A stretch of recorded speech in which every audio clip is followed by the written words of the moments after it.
with the United States. That's the first of its kind. So we have a big economic security blanket, and that's very important. And we feel very, very comfortable with that because it's been a great ally, truly one of our great allies. I mean, a lot of people say our greatest ally. I don't want to insult people by saying that, but I can say it's certainly one of our greatest, and right at the top. And they're the first one we're talking about. And by the way, we have many meetings planned today and tomorrow, and every country wants to be making deals. And we have a meeting, as you know, Scott will be going over to Switzerland on Saturday, and that'll be very, very interesting. We'll find out, but I think they want to make a deal very badly too. Both countries have agreed that the economic security is national security, and will be working together as allies to ensure that we have a strong industrial base, appropriate export controls, and protections for key technologies and industries like steel. Steel is a big factor. Both countries will become stronger with steel and things necessary for military. You know, we used to build ships and other things literally at a level that nobody's ever seen, and we haven't, we've eased up, and I would say that the UK certainly eased up, but now we're going to be uneasing both, and we work together. Once again, I want to thank Prime Minister Starmer. He's been terrific for his partnership in this matter, the special relationship and external bond. It's really an external and an internal bond between our two countries will soon be stronger than ever before, and we really do. We have a great relationship. I want to just say that the representatives of UK have been so professional, and it's been an honor doing business with all of them, and in particular the Prime Minister. And I'd like to introduce him now to say a few words. Mr. Prime Minister, please take it away. Thank you, Mr. President, Donald. And this is a really fantastic, historic day in which we can announce this deal between our two great countries. And I think it's a real tribute to the history that we have of working so closely together. Can I pay tribute, Donald, to your negotiating team as well, particularly yes, Howard and Jameson, who've done an incredible job, a very professional job, and my team as well. Two negotiating teams have worked at pace now for a number of weeks to bring in this deal today. Really important deal. This is going to boost trade between and across our countries. It's going to not only protect jobs but create jobs, opening market access. And as you say, Donald, the timing couldn't be more apt, because not only was it 80 years ago today that victory came for Europe after and at the end of the Second World War, but of course on that day the UK and the US stood together as the closest of allies. And Donald, I think even down to the hour, because you may or may not know that it was about this time of day, exactly 80 years ago, that Winston Churchill announced victory in Europe, and that led to great celebrations across Europe, across America, but particularly in the United Kingdom. Literally people going out into the street, putting bunting up, going up to the palace. And so to be able to announce this great deal on the same day, 80 years forward, almost at the same hour, and as we were 80 years ago, with the UK and the US standing side by side, I think is incredibly important and makes this truly historic. That close relationship has endured over those 80 years. As you know, Donald, when it comes to defence and security and intelligence sharing, of course, there are no two countries that are closer than our two countries. And now we take this into new and important territory by adding trade and the economy to the closeness of our relationship. It is built, as you say, on those notions of fairness and reciprocal arrangements. We've always had a fair and balanced arrangement between our countries. This builds on that, hugely important for sectors like car manufacturing and for steel and aluminium and so many others. And yes, we can finish ironing out some of the details, but there's a fantastic platform here, including, of course, on the tech side, where I think I'm right in saying we're the only two Western countries with trillion-dollar sectors when it comes to tech. And in the end, it comes down to, as you say, Donald, economic security is national security. On national security, we've been absolutely the closest of allies for so many years, keeping the peace through that close alliance, that friendship. And now we add to that this deal on trade and the economy. And I want to thank you for your leadership on that, Donald, and for the way in which your team have negotiated this. And I'm so pleased that we've got this deal, we've finalised it, and we've built an incredible platform for the future. So thank you so much. Donald, I'm now going to go and do a press conference. I think you have your press in with you. But on the details, I think if you've got Howard, we can deal with that through one of my team. That's great. Well, Mr. Prime Minister, thank you very much. It's an honor. We're going to have a continued, maybe a better relationship than ever before. You know, I don't know if the media knows, but the U.S. and U.K. have been working for years to try and make a deal. And it never quite got there. Yeah. It did with this Prime Minister. So I want to just congratulate you. Well, with this President, this Prime Minister, we've managed to achieve what many people have tried to achieve for many years. Right. And I'm really pleased, and it feels completely historic and on a special 80-year anniversary as well. So, Donald, thank you so much. It's really good to have got this deal over the line. Tribute to both teams, tribute to our countries, and tribute to your leadership. Thank you. Well, it really is a great thing. And you go do your press conference, and I'll see you soon. Maybe speak to you later. But thank you very much. And an incredible thing. I can't tell you that for so many years, even as I sat, everybody talked and talked and talked about a deal with. It just seemed like a natural deal, but it was not done. But now it was done with us. So I feel very proud to have been a part of it. Keir, thank you very much. Thanks, Donald, and we'll speak again soon. Very good. So long. Bye.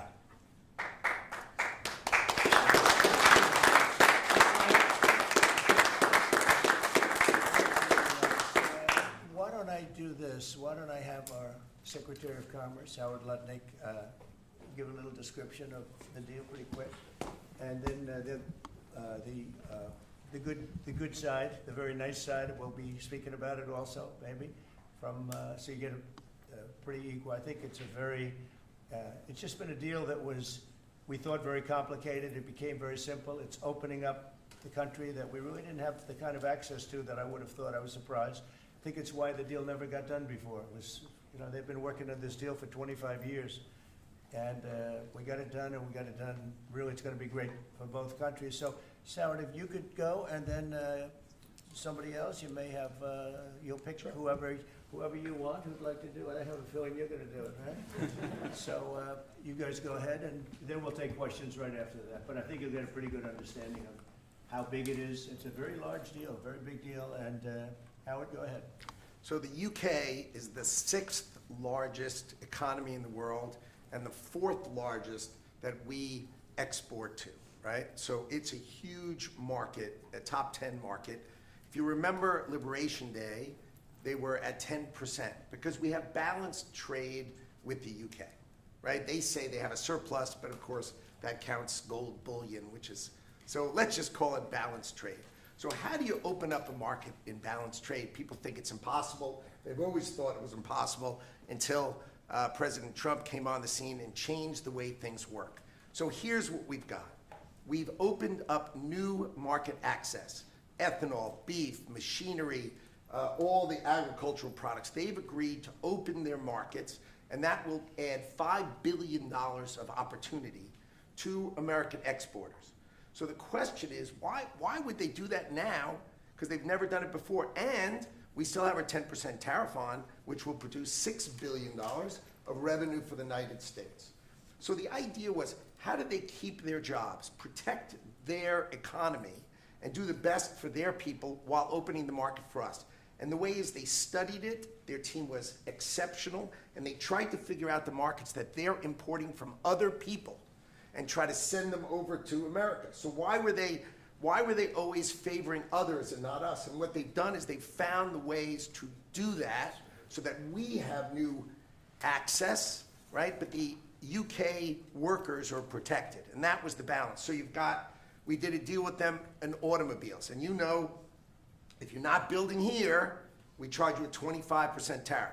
But the president, and by the way, I want to make this clear, while Jameson and I worked hard, this was the president's deal. And people think, oh, that's not the way it works. If you got to sit next to him, I have the best deal maker to my left. And if you don't think that we take advantage of him calling the prime minister and getting that deal done, you don't understand who's the president of the United States. So he's the closer. He gets deals done that we could never get done because he understands business, he understands deals, and that's why we're here today. So he agreed they could send 100,000 cars into America and only pay a 10% tariff. And that protects their car industry. And remember, we do 16 million cars a year. So this is only like 0.6%. But for the UK auto people, this is tens of thousands of jobs that the president agreed that he would protect for them. So he made that deal, right? Then steel and aluminum, right? Their steel business has been destroyed like everybody else has been destroyed by people dumping steel into their markets. And British Steel had announced it was closing down. So the British government, as part of this deal, nationalized British Steel, and they're going to match the kinds of models we do. They'll put tariffs on, they'll put quotas on. They want to do it with America so they can be part of the resurgence of steel and aluminum in America, and that saves them, again, thousands and thousands of jobs. So if you go step by step, aero and commercial planes, they sell Rolls-Royce engines to Boeing. We've agreed to let Rolls-Royce engines and those kind of plane parts to come over tariff-free.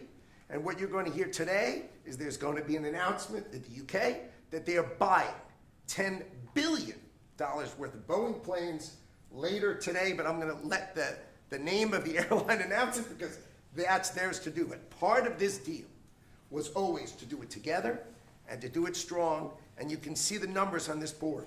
Everything about this board works exceptionally well for the United States of America.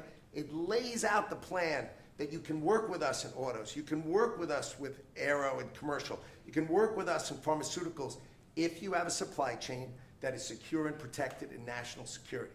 So we feel really good about the deal. You've heard the Prime Minister, he feels really good about the deal, right? And we started at 10% and we ended at 10%, and the market for America is better, and this is a perfect example of why Donald Trump produced Liberation Day. People don't understand. He gets things done in a matter of time. This would have taken Jameson and I 3 years, maybe. And instead, we got it done in 45 days, certainly, because we work for Donald Trump. So, Jameson, my partner in all this, maybe Jameson, you'd like to talk a little, and then we'll turn it over to the UK. Sure, happy to do that. Everyone has great remarks. I just have to echo the President and the Prime Minister when we talk about VE Day. This is something we've been waiting for decades, and there's no more appropriate day to do this. And when we step back and we look back a few weeks from now or months from now or years from now, we're going to look back at this day and better appreciate the significance, I think.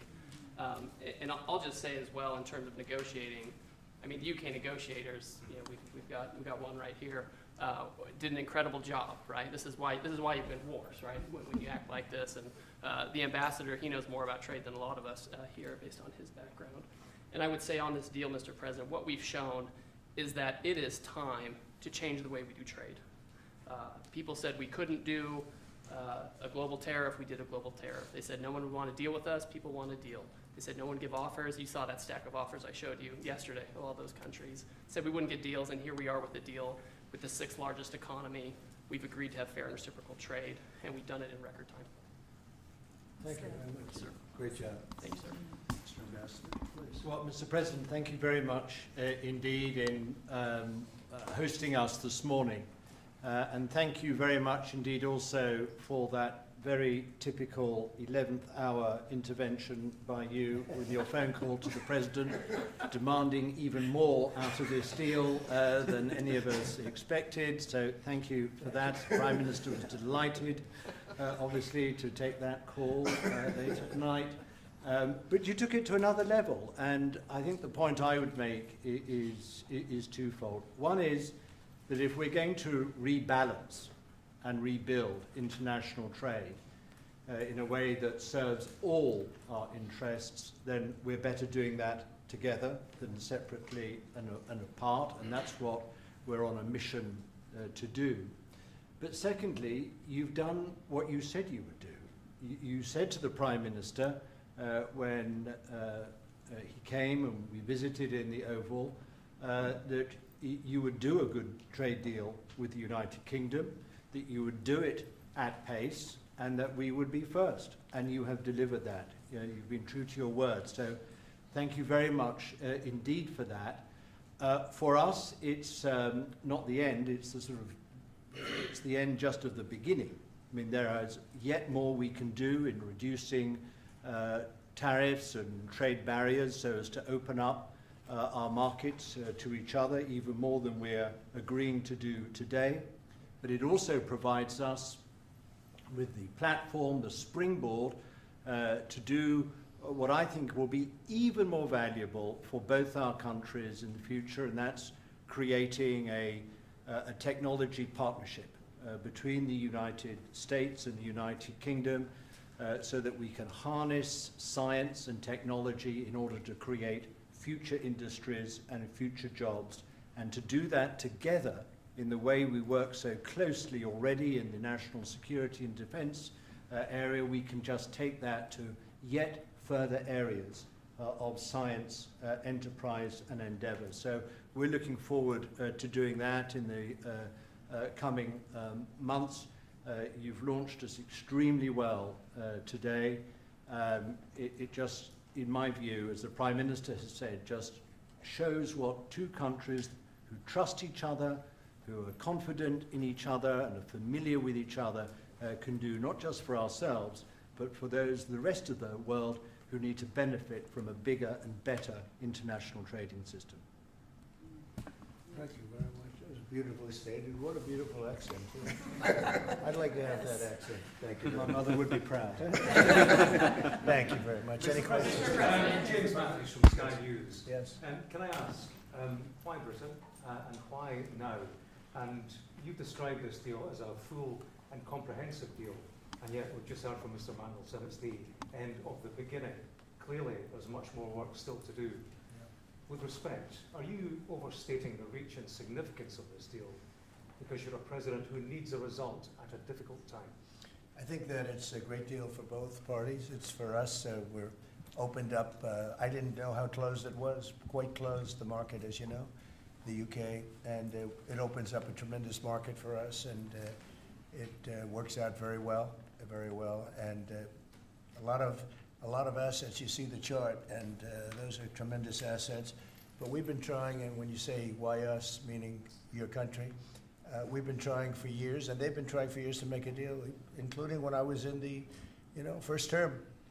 It would always be people talking, but they weren't getting it done. But for 25 years before that, they were trying always to make a deal, a very significant deal.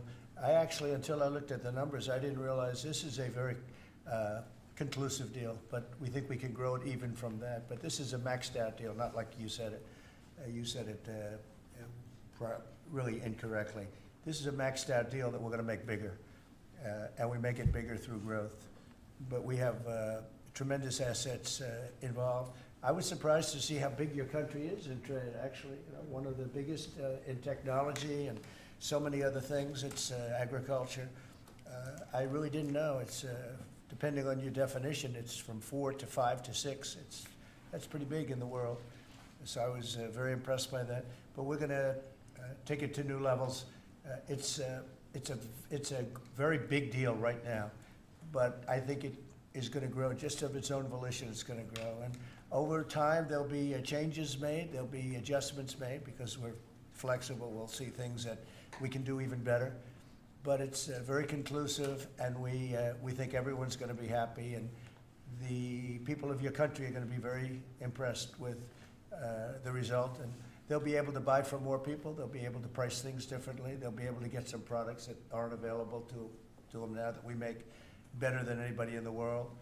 And it's just something that it's a great thing that it came together. It's so nice because we have many countries want to make a deal, and many countries are very unhappy that we happen to choose this one, to be honest with you. But long time, our oldest ally, or just about. Guess a couple of people claim that too, but let's put it right at the top. I think it's going to be something very special for UK and special for the United States. Mr. President. Thank you, Mr. President. Reagan Reese with the Daily Caller. How close are you to more deals, and when do you expect the next to be announced? Well, very close. We have numerous deals. I know Howard's going back. As soon as this is finished, your press conference, he's got numerous. And Scott, who's right over here, who's fantastic, by the way. You were great on television this morning. I watched you. That was very good. You gave them a little lesson in the world and economics. But Scott's going to be going to Switzerland, meeting with China. And, you know, they very much want to make a deal. We can all play games. Who made the first call? Who didn't make the... It doesn't matter. It only matters what happens in that room. But I will tell you that China very much wants to make a deal. We'll see how that works out. Every country throughout the last 40, 50 years has literally ripped off the United States on trade, on military, on protection, on all the different things. And we are now making fair deals. And in this case, it's great because we really weren't very much involved. You have the European Union, which is, I think you made the right decision years ago. I don't know if you remember, I was opening up Turnberry the day that you were voting. And they asked me, would it happen or would it not happen? I said, no, I think they're going to go their own separate way. I think it's better for them. And they did. I think it's going to end up being a very smart decision. But a big part of that decision was always that you'd be able to make a deal with the United States. And they were unable to do that. But now they made it. And it's a tremendous, it's very important. That was always a big part of your decision on Brexit. And they were never able to make that deal. It was a tough one. And this one it's amazing with time. This one just went very smoothly, went quickly and smoothly, and a lot of common sense, as I like to say. There's tremendous common sense, but it's going to make your country much bigger in terms of trade, and it's going to make our country much bigger in terms of trade, too. Yes, sir. Thank you. Go ahead, behind you. Oh, yeah. Tom Bacon at the BBC. Thank you, Mr. President. You mentioned meat. You're with who? The BBC. Oh, good. Very nice. They treat me Thank you. beautifully. You mentioned meat and beef exports. The UK currently doesn't accept American beef because of its own food standards. Are you calling on the UK to accept all American beef and chicken products? Well, I think they'll take what they want. We have plenty of it. We have every type. We have every classification you could have. As you know, Bobby Kennedy is doing a tremendous job, and he's, I think, probably heading toward your system with no chemical, no this, no that. I think we're heading that way, it seems to be. And but we have that also. So we're a very big country. We have a lot of beef. We're a very big country, so it'll be great. Yes. Yes. You want me to jump? Yes. Let's talk about American beef really quickly, and it can't be understated. I'm Rick Rollins, by the way, how important this deal is and what this means to American farmers and ranchers. Specific to the beef, this is going to exponentially increase our beef exports. And to be very clear, American beef is the safest, the best quality, and the crown jewel of American agriculture for the world. So I think a really important part of this deal isn't just the ethanol reducing of tariffs from 19 to 0, which for our row croppers is a huge deal, but also for beef. And as we move forward, I know our incredible trade team is looking at all of the meats, all of the produce, really all of our agriculture exports. And I don't know if there's an industry that has been treated more unfairly and has suffered more than our agriculture industry. So we look forward to, I'll be in the UK on Monday, talking to my counterpart over there for next week, and look forward to moving that out across the country. The president is I think incredible we could say defender that of we have America. the best in the world, best tractors, the best everything in the world. And they say that our agriculture is, second to none, you understand. And it'll be a great asset. People are going to be able to have options, choice, and they'll have more of it. And that usually means lower prices. How about we'll do you and then you? A Go ahead. follow-up question for the Italian TV, Daniele Compatangelo, LA7, TV 2000, Primetime Media. So congratulations for the deal. We'll see a big revenues from the chart. But what's the rest of Europe? It's a victory day, but other European countries, it seems like they're losing the trade. We intend to make a deal with Europe. we have found that the European Union treated us extremely unfairly, very difficult, and hurt themselves in doing so. And they very much want to make a deal. We'll be dealing with them. We are dealing with them currently. So that'll cover pretty much the rest of it. But this was separate because of Brexit in particular. This was a separate deal. It always seems so natural. I mean, all the media would say that this seemed to be like, why did this happen 25 years? Why didn't it happen a long time ago? And it was always amazing to me. Somebody would say, hey, we got to make a deal. We have to make a deal. But this deal just fell into place. The Prime Minister did a fantastic job. His representatives are total professionals, and they got along well, and it just seemed to work. And I think one of the reasons it did is because we blew up the whole system. If we would have just been dealing with you separately or, country by country, we blew up the whole system. It was very fair to the very unfair to the United States. And I think because of that, this worked out so nicely. And I'm honored that it was the first deal. Please. Sir, you mentioned... Well, why don't you go in the back, yes. Oh, thanks, sir. I'm with the London Times. I'd say this is a great day for James Bond because now Aston Martins will be available to American buyers. Will it be even better by extending it to film? You've talked about a big tariff on films, and we'd like to know if there'll be relief on British... Well, we're going to have a discussion on that separately. And as you know, we're putting tariffs on that particular film, he said, the movie makers. And we're going to be doing some tariffs to get them because a lot of them have left this country. They all live here. The money comes from here. Everything comes from here, but they make them in other countries. So we're going to do something to bring them back, maybe to a large extent. But James Bond has nothing to worry about that, I can tell you. James Bond. And Sean Connery was a friend of mine. Sean Connery was responsible for my getting zoning in Aberdeen. He said, let the bloody bloke build his golf courses. And, I was like 4 years into the process, and it was impossible in Aberdeen. And he just stood up one day and he said that. As soon as he said that, I got the approvals in about 2 minutes. So he was a great guy, Sean Connery, and Are you sure if you're going back there later in the year? Are you going to Scotland and to the UK? Yeah, I will be, sure. It's great. We have a lot of investment over there. We have Turnberry, Aberdeen. We have, as you know, in Doonbeg in Ireland, right on the ocean. They're all in the ocean. I only have interest if they're on the ocean. And we have good investments over there. It's been beautiful. Yes? Mr. President, if the talks go well this weekend between Secretary Bessent and Ambassador Greer with their Chinese counterparts, not preemptively, but if the talks go well, would you then consider lowering the tariff rate on China? Well, it could be. I mean, we're going to see. Right now, you can't get any higher. It's at 145, so we know it's coming down. I think we're going to have a very good relationship. I always got along very well with President Xi. That relationship was greatly disturbed by COVID when COVID came in, but we get along very well now. I mean, the relationship was hurt with a lot of people, a lot of countries when COVID came in. But I think we're going to have a very good relationship. I expect to have a very good relationship with China, Scott. I think it's a very friendly meeting. They look forward to doing it in an elegant way. China, as you know, has a tremendous trade surplus with us, and we just can't have that. And but I think it's going to be very good for both countries. I would like to see China opened.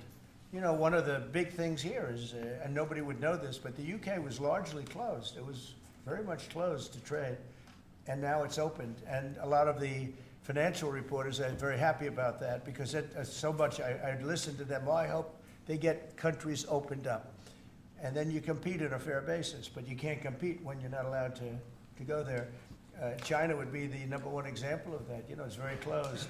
We almost had it last time before COVID, and that didn't work out. But we made a great deal with China. They had to buy $50 billion worth of our food products, and it was a great deal, doing very well for our farmers. And then when Biden came in, as usual, nothing happened. He didn't enforce it, and it got less, and ultimately, destroyed a great deal. That was a great deal. But no, I think that we're going to have a good weekend with China. I think they have a lot to gain.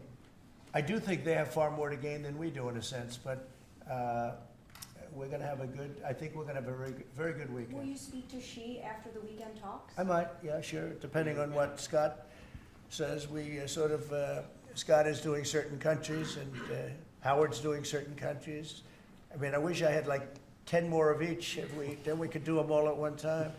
But there will be a time, we'll do a number of them, and then there'll be a time, I think I can say this, Scott and Howard, where we're just going to say, because we understand the countries, we understand what they want, where we're just going to make the deal. In other words, we don't need the country involvement because we've already had it. And we'll say this particular country, which had big surpluses, let's say, we had therefore deficits, that this particular country is going to pay a 25% tariff or a 30% or a 50% or 10% or whatever it may be. This was, I think we should explain it now, Howard. One of the things we did here that we'll rarely do is on cars, we took it from 25 to 10 on Rolls-Royce because Rolls-Royce is not going to be built here. I wouldn't even ask them to do that. You know, it's a very special car, and it's a very limited number too. It's not, you know, one of the monster car companies that makes millions of cars. They make a very small number of cars that are super luxury, and that includes Bentley and Jaguar.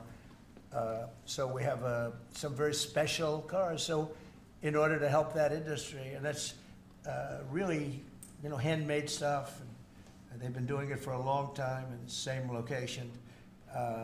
And I said, yeah, that would be good. Let's help them out with that one. But that's different than a car company that comes out and makes millions of cars, which they'll be doing in our country. They're going to build, we have many factories, car plants being built or going to be built very soon. I think we can say that we'll be close to $10 trillion of investment. I think we're actually at that number now if you add up some of the ones we haven't heard about yet. I mean, we have some going up right now. They have plants going up, and they haven't even spoken to us. They're doing it because of the tariffs. And tariffs have always been used against us, and I never understood. I used to sit back. As you know, China paid hundreds of billions of dollars in tariffs when I was president. But until then, China never paid anything. And, you know, they really did a big number on us from the standpoint of trade. But we are using tariffs now for our benefit. And we have now close to $10 trillion. Think of that, $10 trillion. If you look at the past administration, and we're talking about over, you know, essentially 2 months, because we could say 3, but it took a little while to get the office in perfect shape, right? It took a little while to get things done. But once we started, when you think of that, close to $10 trillion of investment, you've had years where the United States wouldn't do that wouldn't do $1 trillion in a year, wouldn't do anywhere near $1 trillion. We did $10 trillion in 2 months. So it's amazing what's happening. We're getting calls from, and that has to do with chips, has to do with cars. We used to make chips. We had Intel, and we used to make chips. We had a monopoly on chips. Everything was made here. And now, over a period of years, because of presidents that didn't know what they were doing, they allowed that business to be stolen from us. Most of it moved to Taiwan. And you probably were in the same position, right? Because you had a lot of the chip-making capacity, but they moved it in. And if we would have said, that's fine, if you want to move it to Taiwan, that's good, but if you want to sell back into the United States, we're going to put a 50% or 100% tariff on, they would have never left. But we had people sitting here that didn't understand that, and it's too bad. But now they're coming back, because I'm saying it about 40 years too late, but they're coming back. As you know, we have the biggest chip makers in the world spending, in one case, $300 billion, in one case, $500 billion. Same as Apple, and in another case, $200 billion, and we're going to have a large share, a very, very substantial share of the chip-making market. You said that this weekend is going to be a friendly visit, but do you expect that it will just be a formality to break the ice, or are they going to get into substantive negotiations? I believe so, yes. I believe it's substantive, yes. I think people like to say, yes, we're having a meeting to meet. Well, we're meeting, so what are we going to do, talk about meeting again? I think it's going to be substantive. I think we can say that, right, Scott? Very substantive. Now, China wants to do something. And look, they have to at this point. You know, essentially, they made $1 trillion a year, and now they have absolutely, you know, no business because of the tariffs. They have no business. And they want to have business, and we want them to have business. We want them to do well. We want them to do very well. So I think it's going to be very substantive. Because business has slowed down, as you mentioned, we're seeing China. But we're seeing as a result the ports here in the U.S. the traffic has really slowed, and now thousands of dock workers and truck drivers are worried about their jobs. Yeah, no, Is that that means we lose less money, you know? When I see that, that means we lose less money. Look, China was making over $1 trillion, 1.1 trillion in my opinion. You know, different numbers from 500 billion to $1 trillion or $1 trillion. I think it was 1.1 trillion. And frankly, if we didn't do business, we would have been better off. Okay, you understand that. So when you say it slowed down, that's a good thing, not a bad thing. But we're going to make it so they can. I'd like to say they could do better, actually, in terms of the bottom line. We'd like to see China opened up so we can compete in China and, you know, give people something that they've never had, you know, access to something. That'd be great for the world. It would be great for our businesses, and I think it would be great for friendship. I really expect a lot of people think I'm a militant guy. I'm really not. I think that trade can bring a greater friendship with China. It can be something good. But, you know, one of the things that I know Scott's going to be talking about very high on the list is open up and let our businesses go into China, because when you talk about a closed country, that's a really closed country. And I think it would be great if it was opened up. It'd give people a lot of choice and would create a lot of jobs, a lot of everything. So I think it would be a great thing for China. And that's going to be one of the things we'll be discussing, like we discussed with UK. Thank you, Mr. President. Yeah. Please. So what does Britain have to do for you to drop the baseline 10% tariff that you're maintaining? Well, I think that's set because that has to do with a lot of different things, including past. You know, there are a lot of past things that we talk. This is very inclusive. We included everything, and that's pretty well set. Yeah, please. Yeah, Mr. President, the 10% baseline tariff remaining in place, is that a template for these future trade deals? You say No. you're going to keep it here. No. Is it going to stay in every case? No, that's a low number. They made a good deal. Some will be much higher because they have massive trade surpluses, and, you know, in many cases they didn't treat us right. One thing with UK, they had it, you know, somewhat closed, not like a China as an example, but they always treated us with great respect. So They treated us with great respect. The template of 10 is probably the lowest end, and therefore they, you know, made that deal. But they, you know, we've had just a very special relationship with them. Like, I won't do that deal with cars. I mean, unless somebody shows me that there's another kind of a car that's comparable to a Rolls Royce. And there aren't too many. This is a good commercial for Rolls Royce. They're going to order a lot of cars. Mr. President, I wonder whether you'd like to buy. Well, the last time this happened, I ended up. I would be happy to suggest a discount, obviously a very modest discount. We have to protect our profit margin. I've had many of them, actually. You know, the last time that happened, I ended up buying a Tesla. You know? Mr. President. Mary Margaret Olahan with Daily Wire. I had a question about the UK deal today. I heard there was talk that part of the agreement would depend on whether the UK would respect free speech and freedom of religion. I know the VP is really interested in that, talked about that earlier this year. Was there any assurances that you guys got on that front? You want to handle that? Yeah, that was not part of the conversation. Our conversation was an economic conversation from start to finish, closed by the president yesterday. This was a business deal, open their markets, and also protect their workers, grow our markets, and help our workers. This was about business religion. You know, business is sort of a semi-religion, but not nearly as important. I don't want to get myself. Your new nominee, Surgeon General. Mr. President, will you be asking China to help you close, you know, the gap between Ukraine and Russia? I think so, yeah. I think it's a natural thing to ask. What do you expect? Sure. I don't know. I think we're making good progress. The fighting is a little bit different than it was. I think if we weren't involved, Russia would be, you know, going at it to maybe get the whole thing. And without our involvement, they'd be able to get it, because we supplied a lot of different things, foolishly. But we've been sort of paid back by doing the rare earth deal that I talked about before. I think that, I think that we will be very much involved in trying to get that bloodbath. It's a bloodbath. It's a horrible situation. 5,000, it's really more than that.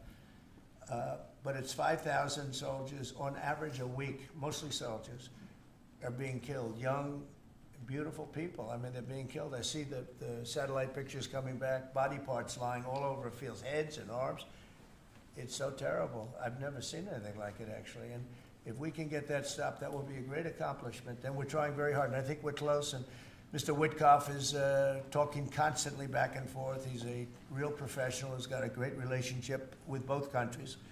And I think we have a good chance. And likewise, we're trying to work on Iran to get that solved without having to get into any bombing, as we say, big bombing. I don't want to do that. I want them to work a deal. I want them to be very successful. Your new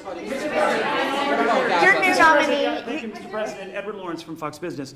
On the non-market barriers, how did you get the UK to bend, and what was the 11th hour deal or ask that was Well, made? I think it was really just a part of the overall. I mean, they have so many things that are so good for them. It's going to be so good for the country, and that was sort of easy. It wasn't. We had non-market. I call it non-market or non-monetary trade barriers, and we had quite a few of them. Not nearly as bad as some countries. Some countries have, they have virtually no tariff, but the rest of it is so brutal you can't do business with them, right? So it's a very important question, actually. No, I think the overall deal just worked out very well from their standpoint. They were willing to give that in order to get other things, and you might want to speak to that, Mr. Ambassador. Look, the point about the deal is that we will continue reducing tariffs and non-tariff barriers. This is a continuing picture. It's a movie. It's not a still picture here. It's a movie. Yeah. It continues. And we're both committed to freeing up trade between our countries. We're both committed to freeing up investment between our countries. And the point about this deal is that it provides a very good template and a very good launch pad for what we can continue to do and build on in the future. And that's what we're both determined to do. Many of the, well, I better not say. That's between us. Many of these, we'll keep it confidential. Right? Yeah, how about just one more little thing, right? It got the deal closed, and it was handled very well from the other side, too. But many of these things that we're talking about, we've been talking about this for 25 years. It's hard to explain when, if you weren't sitting behind this beautiful Resolute desk, you just wouldn't get it. I have been hearing about making a deal with UK for 25 years. Mm-hmm. And especially around the time of Brexit. They wanted to make a deal, so they came out of Brexit and they make a deal, and how natural. And it just couldn't be done. It couldn't be done. Good people. And this is a bigger deal. This is a much bigger, better, stronger deal for both of us than we ever even contemplated before. It's a big deal. Virtually everyone said that it would end in failure, it would end in tears, and it's ended in exactly the opposite. Yeah. But, Mr. President, can I say that that is due to Secretary Lutnick and Ambassador Greer, who've been absolutely fantastic. But right. Yesterday I received a call, a very diplomatic call that just edged things over the line, and that was from your new ambassador in the United Kingdom. Who is terrific. Right? Warren Stevens, he's here. Where is Warren? Right here. Hello, Warren. He's flying to London tomorrow night. He's going to be very popular with the British people. He's going to be a very successful ambassador. Under nominee. And, Were you disappointed? and he's got plenty of cash. Okay, plenty of cash. Are you planning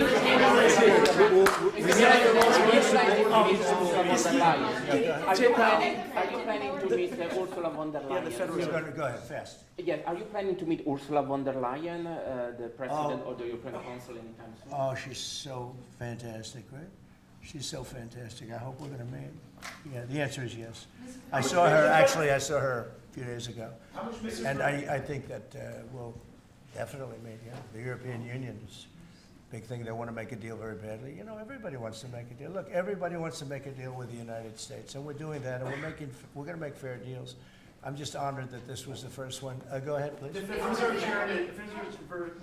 Reserve Chairman, Mr. President, says that you would have to call him for a meeting. Do you plan to meet with him? And what do you think about?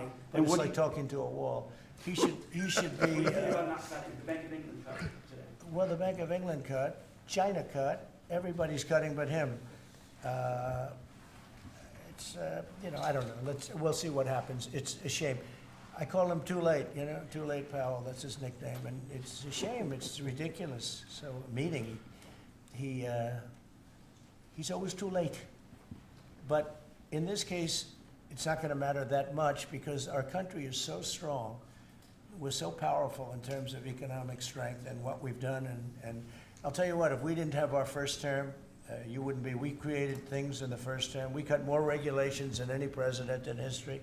We cut the taxes more than anybody in history. And a very big factor is going to be the tax bill that we have right now, the one big beautiful bill, as we call it, which is all-encompassing, the biggest tax cuts ever in history, bigger than even the first time, and the incentives, even great for the UK because it'll make us so strong that we're going to be doing more business with you. It's a very important element for taxes, for every aspect, regulation cuts. That bill is, I believe it's the biggest bill of its kind ever in the history of this country. And Speaker Johnson and Leader Thune have done an incredible job. I mean, I'll let you know, we have to get a vote, but we have a lot of support for that bill. And if that happens on top of all of these trade deals that we're doing, this country will hit a point that you better go out and buy stock now. Let me tell you, this country will be like a rocket ship that goes straight up. This is going to be numbers that nobody's ever seen before. That's a very important element of all of this. You know, if we get that, if you don't, and the Democrats are fighting it only because they want to fight. They have Trump derangement syndrome. You know, if it was somebody else, they wouldn't fight. If you had a normal person, if you had some stiff sitting behind you, they'd be fine. But they have Trump derangement syndrome. You know, Senator Schumer's become a Palestinian. Welcome. I don't know when they're going to give him the ceremony, whatever the ceremony may be. It's terrible what's happened to the Democrats. So. Very, very important element of everything, of what we're doing, unrelated to today, but related in the sense that we'll do, if that passes, we'll do even more business with the UK. We'll have so much. It's the biggest tax cut in history. It's going to make our country zoom. It's going to be incentive, as you know, with the deduction for, basically for work. You work, you build, you plant, etc., your deduction. It's going to be the biggest, it's the biggest bill of its kind ever passed, maybe the biggest bill ever passed. That's why we call it the one big, beautiful bill. You just announced a new nominee for the U.S. Surgeon General who never finished her residency and is not a practicing physician. So can you explain why you picked her to be America's top doctor? Because Bobby thought she was fantastic. She's highly, she's a brilliant woman who went through Stanford, and as I understand it, she basically wanted to be an academic as opposed to a surgeon. I think she graduated first in her class at Stanford, and Bobby really thought she was great. I don't know her. I listened to the recommendation of Bobby. I met her yesterday and once before. She's a very outstanding person, a great academic, actually. So I think she'll be great. Mr. President, your nominee for U.S. Attorney of D.C., do you have a backup plan if this Senate? Oh, I do, yeah, but he's a terrific person, and he wasn't getting the support from people that I thought. You know, he's done a very good job. Crime is down 25% in D.C. During his period of time. I'm very disappointed in that, but I have so many different things that I'm doing now with the trade. You know, I'm one person. I can only make, boom, I can only lift that little phone so many times in a day. But we have somebody else that will be great. I just want to say Ed is unbelievable, and hopefully we can bring him into, whether it's DOJ or whatever, in some capacity, because really outstanding. It was, to me, it was disappointing, I'll be honest. I have to be straight. I was disappointed. A lot of people were disappointed, but that's the way it works sometimes, you know, that's the way it works. And he wasn't rejected, but we felt it would be hard. And we have somebody else that we'll be announcing over the next 2 days who's going to be great. With companies like Ford and Mattel recently saying they're going to raise prices on certain products, how long do you think the American public is going to be patient and wait for you? Well, I think they're saying that just to try and negotiate deals with me. Okay? They're not. Look, tariffs are the most misunderstood thing maybe in any form of business, anywhere in business. Oftentimes the country picks them up. Oftentimes the company picks it up. The people don't pick it up. Okay, the people don't pick it up. And if Ford did that, they wouldn't sell any cars. And if Mattel, I don't know, I'm not so sure, they also said, they're the only country I've heard, they said, well, we're going to go counter. We're going to try going someplace else. That's okay. Let him go, and we'll put 100% tariff on his toys, and he won't sell one toy in the United States, and that's their biggest market. I heard that. I mean, I watched this guy talking about how I'm going to go counter. I said, well, I wouldn't want to have him as an executive too long. The Ford people I know very well, what they're doing is negotiating with us by saying that, but we don't think that's going to happen. Look, I put out a truth today, and it said that gas is down, gasoline is down, energy is down, groceries are down, eggs are down. I mean, eggs, thank you very much, but eggs are down. When I came in the first week, you guys hit me with eggs. I said, what the hell happened with eggs? Eggs were up like 170% and going up, and they said don't order any for Easter. And we were thinking about ordering plastic eggs like everybody was doing.